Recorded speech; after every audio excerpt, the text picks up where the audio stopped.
Hello everyone, welcome back to another topic of Tooth Talk with Dr. Viveka, where today's topic is super awkward but also equally important, which is bad breath. So my very first question is, what are the most common causes of bad breath? Okay.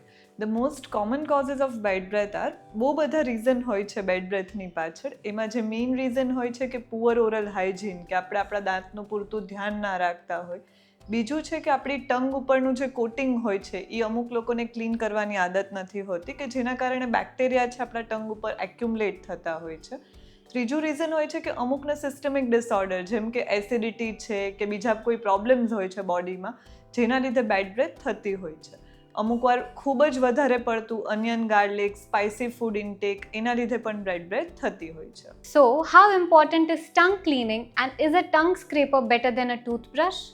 Yes, tongue scraper is important than toothbrush because કે tongue scraper નો use અલગ છે, toothbrush નો use અલગ છે. Tongue scraper is specifically designed to clean our tongue. આપણા ટંગની ઉપર જે બી ડેબ્રીઝ છે કે જે બી કલેક્ટ થયું છે એને ક્લીન કરવા માટે આપણે ટંગ સ્ક્રેપર યુઝ કરીએ છીએ. એ આપણને હેલિટોસિસ એટલે કે બેડ બ્રેથમાં હેલ્પફુલ થાય છે જ્યારે આપણે એને રિમૂવ કરીએ છીએ. પ્લસ કે આપણે ટંગ ઉપર નાના નાના પેપિલા હોય છે જેને ક્લીન કરે છે, તો આપણને બેટર ટેસ્ટ સેન્સેશન આવે અગર આપણે પ્રોપર એને ક્લીન કરીએ. તો always have an habit to clean your tongue before you brush your teeth or after you brush your teeth.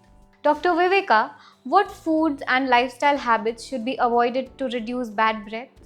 હવે જ્યારે આપણે ફૂડની વાત કરીએ તો avoid having food that contains too much onion, garlic. બહુ સ્પાઇસી ફૂડ આપણે અવોઇડ કરી શકીએ છીએ ટુ અવોઇડ બેડ બ્રેથ.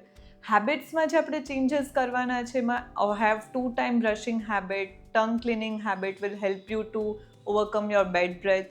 પછી જે કીટોન ડાયટ છે કે અત્યારે everyone is running behind dieting and everything, but ketone diet somehow produces more amount of protein અને એના લીધે જે બેડ બ્રેથ આવતી હોય છે વધારે હોય છે. That is called as ketone breath.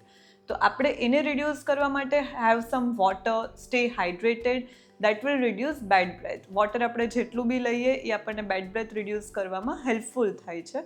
If you are having xerostomia એટલે કે આપણા બોડીમાં સલાઇવા એટલે કે થૂક ઓછું પ્રોડ્યુસ થાય છે, તો then you can have vitamin C rich fruits આપણે વધારે લઈ શકીએ. લોઝેન્જીસ આવે છે વિટામિન સીની lozenges that you can take, mint you can take. એ બધી વસ્તુથી આપણું બેડ બ્રેથ રિડ્યુસ થશે.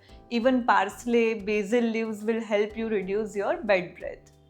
So my last question is, what are some of the quick fixes or long-term tips that you can suggest for maintaining fresh breath? Yes, sure.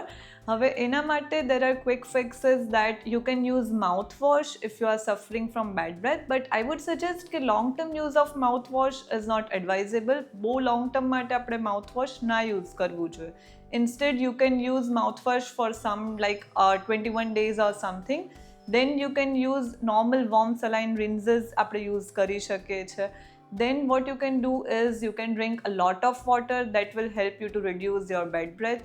આપણે જેને વરિયાળી કહીએ છીએ, like have that fennel seeds after you have your food, that will help you to reduce your bad breath.